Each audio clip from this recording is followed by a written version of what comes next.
Hello students, welcome back to my channel Shipra classes. Very good morning to all of you. कैसे हैं आप सब लोग? आपने कल की मेरी वीडियो चेकआउट की?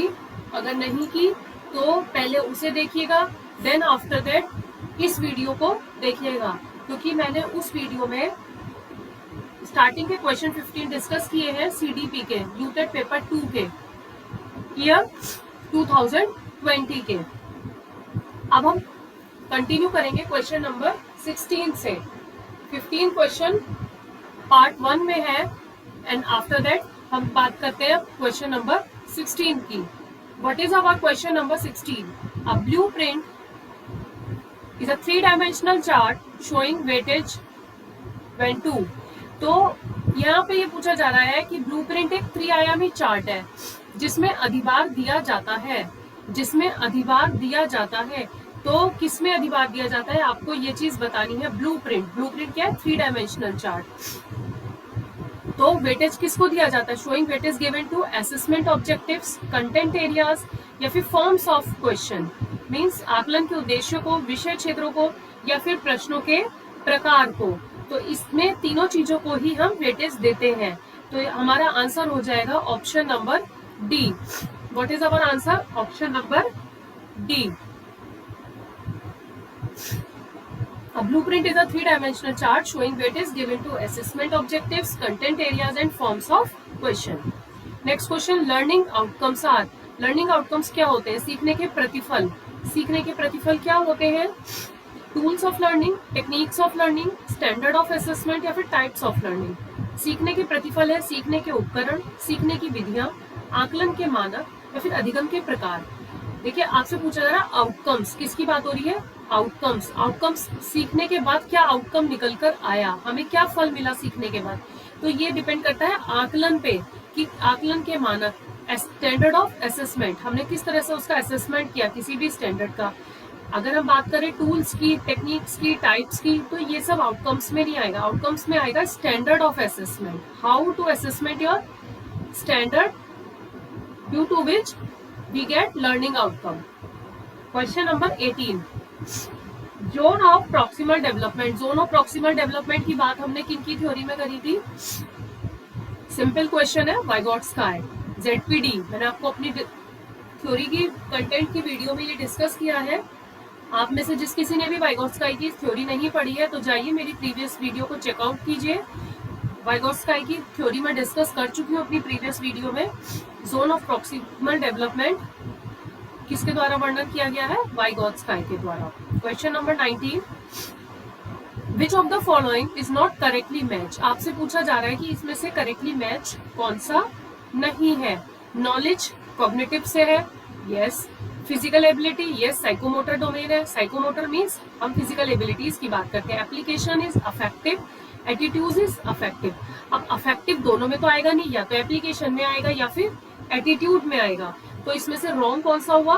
अफेक्टिव डोमेन आता है एटीट्यूड में, कि आपका एटीट्यूड कैसा है। भावात्मक अभिवृत्ति किस में आता है? भावात्मक पक्ष में।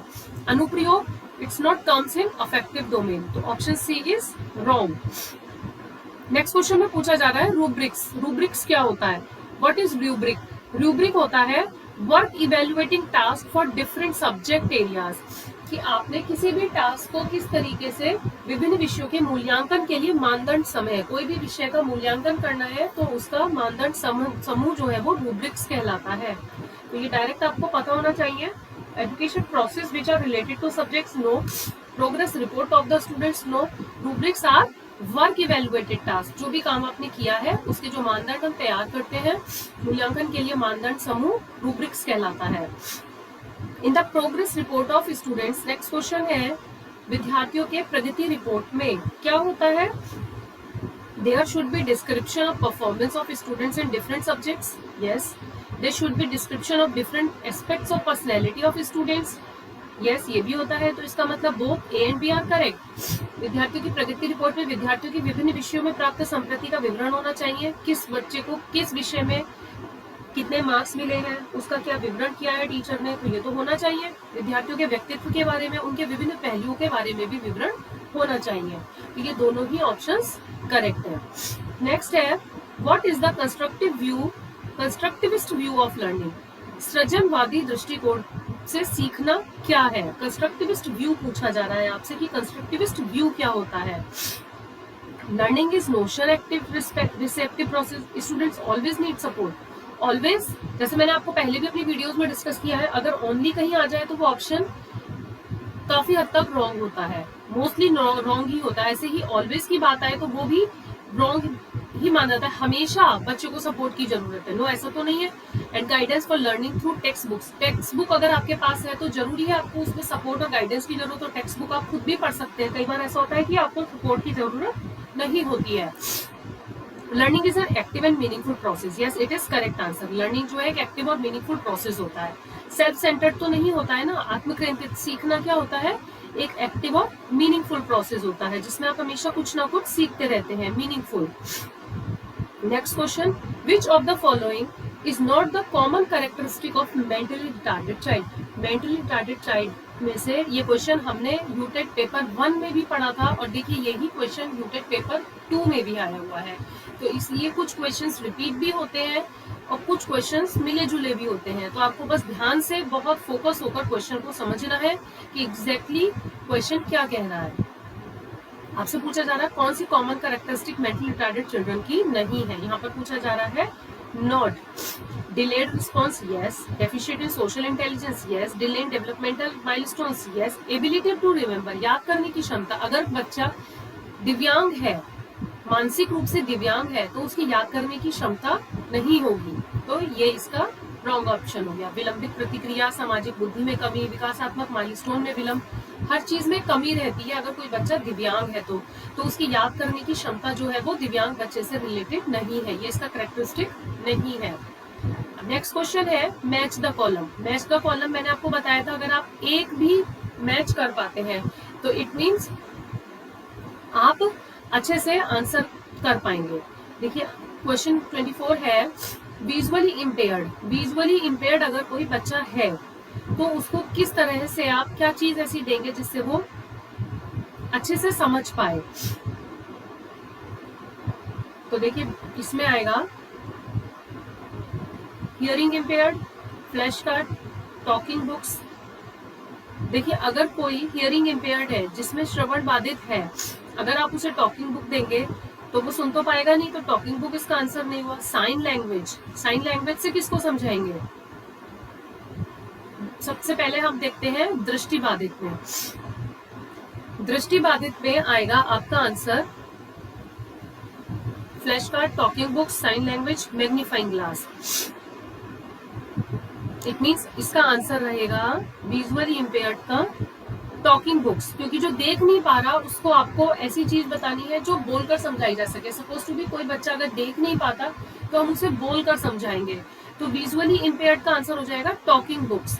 इट मीन्स कि आपका फर्स्ट का आंसर हुआ बी, फर्स्ट का आंसर हुआ बी, तो ये आ गया बी का फर्स्ट यहाँ है, बी का फर्स्ट बस इसी ऑप्शन में है। इट मीन्स आपका आंसर सी हो जाएगा। देखिए एक ही आंसर पता होने से आप बाकी आंसर्स को मैच कर लीजिए।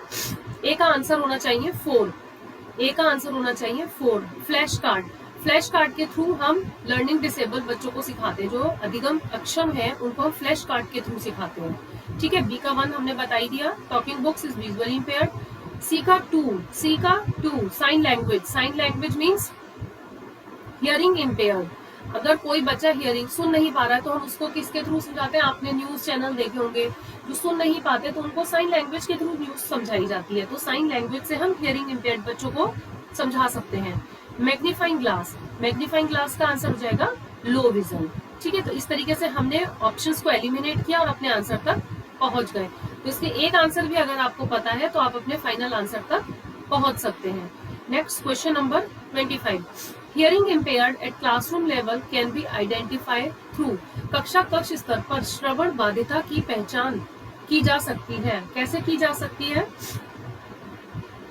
भाषाई कौशल के अभाव द्वारा, पढ़ने और बोलने में विशिष्ट समस्या द्वारा, बार बार दोहराने के लिए बोलना, या फिर शिक्षक द्वारा ऑडियोमेट्री परीक्षण। देखिए audiometry test by a teacher, hearing impairment at classroom level can be identify through.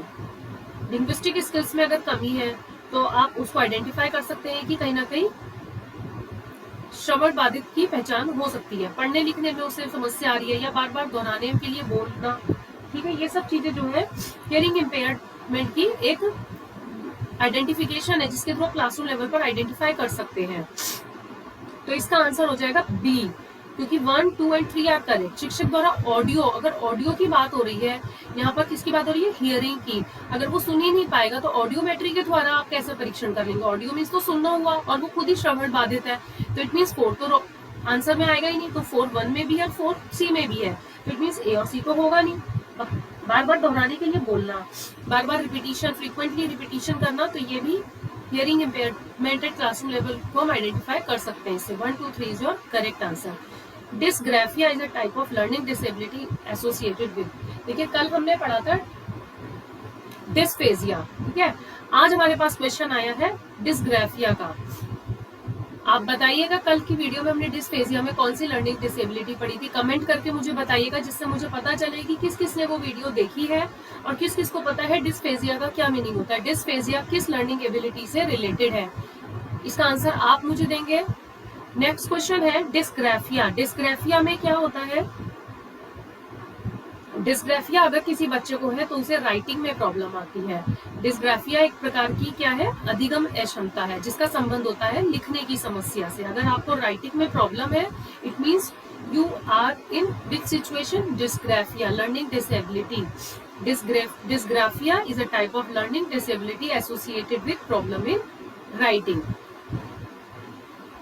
Multi sensory approach means, multi sensory approach का मीनिंग क्या होता है, मल्टी मीन्स बहुत सारा, तो जहाँ पर बहुत सारे की बात हो रही होगी तो वहीं आपका आंसर मिल जाएगा। तो क्वेश्चन में आंसर मिल गया ना आपको।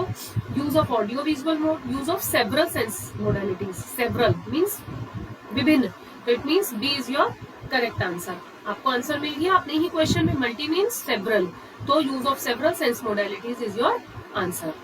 What is task analysis, task analysis क्या होता है, what is task analysis, decide the content, what to teach and what not to teach, complex task is broken down into small achievable steps, या फिर both A and B।